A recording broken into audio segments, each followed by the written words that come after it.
No ar, Jornal da CUT.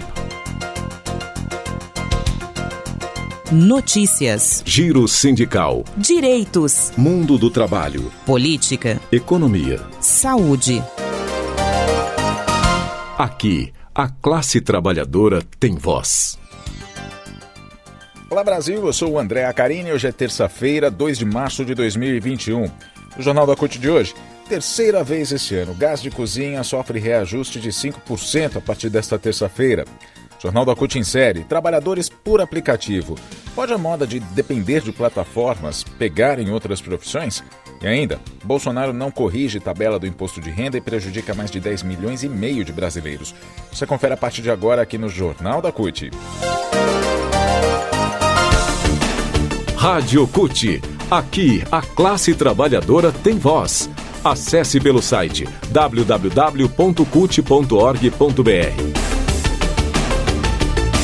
E agora a gente volta a falar sobre o trabalho por aplicativo. Cresceu 5 vezes na última década e durante a pandemia tem aumentado ainda mais a demanda de trabalhadores por esse tipo de trabalho. São trabalhadores que não veem outra oportunidade de trabalho a não ser se cadastrarem nessas plataformas digitais como Uber, como iFood, como Rappi, Log, enfim, todas essas outras, para poderem trabalhar e manter uma certa renda. Mas é um trabalho precarizado, porque você não tem jornada de trabalho, a jornada é exaustiva para que você consiga ter um mínimo de rendimento, não tem nenhum direito, não tem direito a fundo de garantia, férias, 13º, além de o trabalhador não ter nenhum tipo de proteção social. E ainda ficar sem renda durante o período em que eventualmente esteja afastado do trabalho por causa das condições do acidente.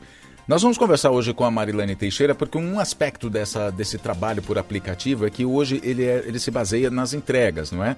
Então, seja entrega de passageiro, no caso do Uber, não é? Que seja o transporte de passageiro, como o transporte de mercadorias, de produtos alimentícios, caso do Uber, aliás, caso do iFood, do Rappi. Mas essa plataforma, essa forma de trabalho, ela pode se alastrar para outras profissões? Marilane Teixeira, do CESIT Unicamp, é quem vai contar para a gente se isso pode acontecer ou não.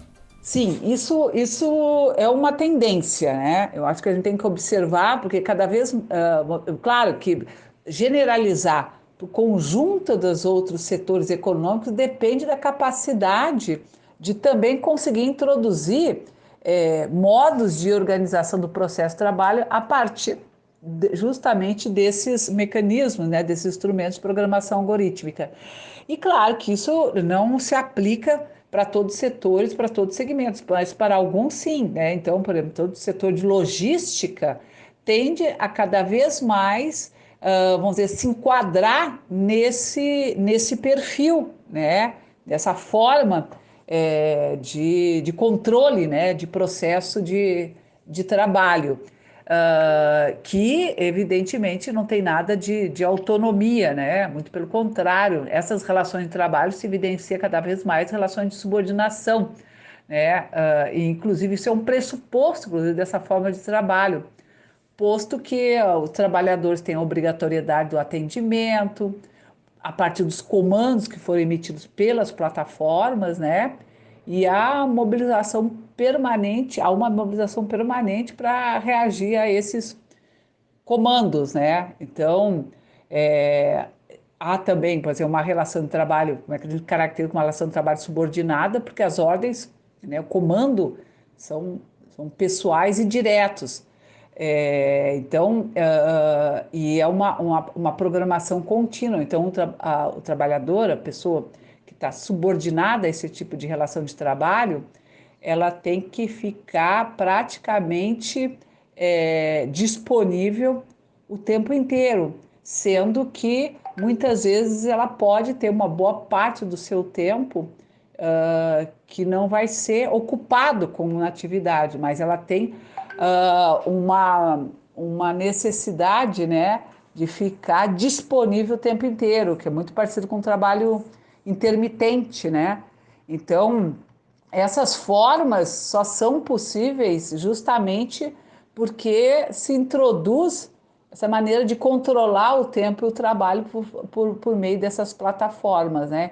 Então, na medida em que elas, vamos dizer, disseminam para outros setores, outros segmentos em que é possível adotar essas formas, sem dúvida nenhuma, isso pode cada vez mais progredir no sentido de cada vez mais se tornar uma forma de trabalho de contratação para o futuro.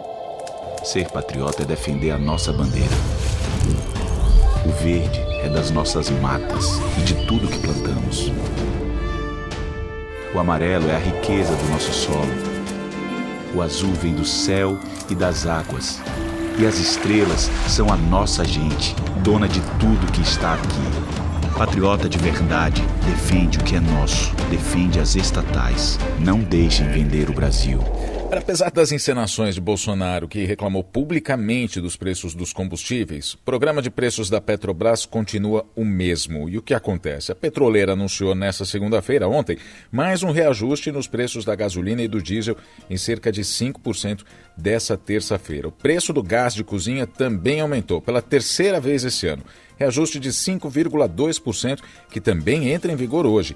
Cada quilo do gás de cozinha vai ficar 15 centavos mais alto. O botijão de 13 quilos, usado pela maioria dos brasileiros, vai ficar R$ 1,90 mais caro, mas nas refinarias. Para o consumidor final, que em muitas localidades já paga mais de R$ 100 do botijão, o impacto vai ser maior no bolso.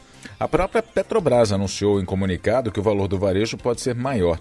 Diz a nota, até chegar ao consumidor são acrescidos tributos federais e estaduais, custos para aquisição e mistura obrigatória de biocombustíveis pelas distribuidoras, no caso da gasolina e do diesel, além dos custos e margens das companhias distribuidoras e dos revendedores dos combustíveis.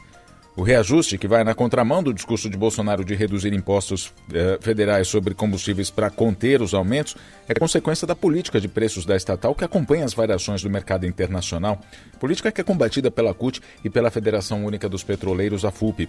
Esse método de reajustes teve início lá no governo de Temer e continua com Bolsonaro e tem penalizado o trabalhador e a trabalhadora. Desde o golpe de 2016, o botijão de 13 quilos, que custava cerca de R$ 48 na época, agora mais do que dobrou.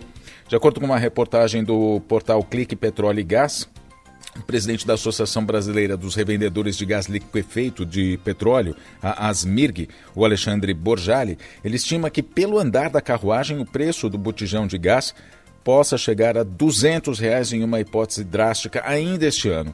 Borjali já criticou abertamente essa política de preços da Petrobras adotada após o golpe de 2016 contra a presidenta Dilma. Segundo ele, quando o PT saiu da presidência, houve um aumento extorsivo por parte da estatal e que piorou no governo Bolsonaro com a política econômica comandada pelo ministro da Economia, Paulo Guedes. Agora, impacto no bolso desse aumento. Em janeiro de 2017, o gás de cozinha custava, em média, R$ 55. De acordo com os últimos dados da ANP, Agência Nacional do Petróleo, Gás Natural e Biocombustíveis, os preços hoje já chegam a R$ 105 em algumas regiões desse país. Nesse caso de R$ 105, o valor representa cerca de 9% do salário mínimo, que é de R$ 1.100. Os preços da gasolina, do álcool e do diesel também vão ser reajustados a partir de hoje em 5%. É a quarta vez que o diesel aumenta e a quinta vez que a gasolina e álcool sofrem reajustes somente esse ano. Em 2021, o diesel já acumula um reajuste de 32,7% e a gasolina quase 40%. Economia.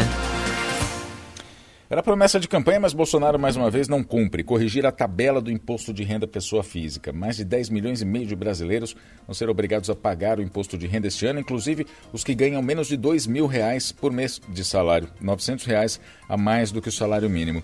A isenção do tributo continua valendo apenas para quem ganha até R$ 1.903,98 por mês. Quem ganha R$ 1.903,99, um centavo a mais, vai pagar R$ 142 de imposto e assim por diante.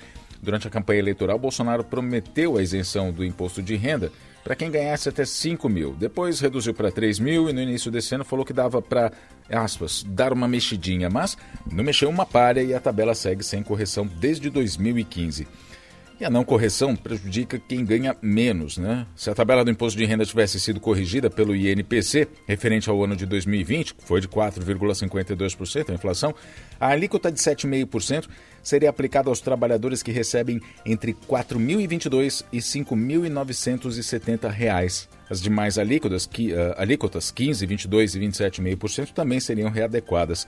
Sem a correção, A alíquota de 7,5% vai ser aplicada aos contribuintes que tiveram rendimentos mensais de 2020 entre os R$ 1.903,99, que a gente disse agora, e R$ 2.826,65. A mais alta vai ser aplicada aos que ganham mais de R$ 4.664,68 por mês. Se a tabela tivesse sido corrigida pelo IPCA, esse percentual seria cobrado dos que ganham mais de R$ 9.996,73. A partir dessa segunda-feira já começou o prazo de entrega para a declaração do imposto de renda, que vai até o dia 30 de abril. O Jornal da CUT fica por aqui. Muito obrigado pela sua companhia. Falamos na próxima edição. Até lá.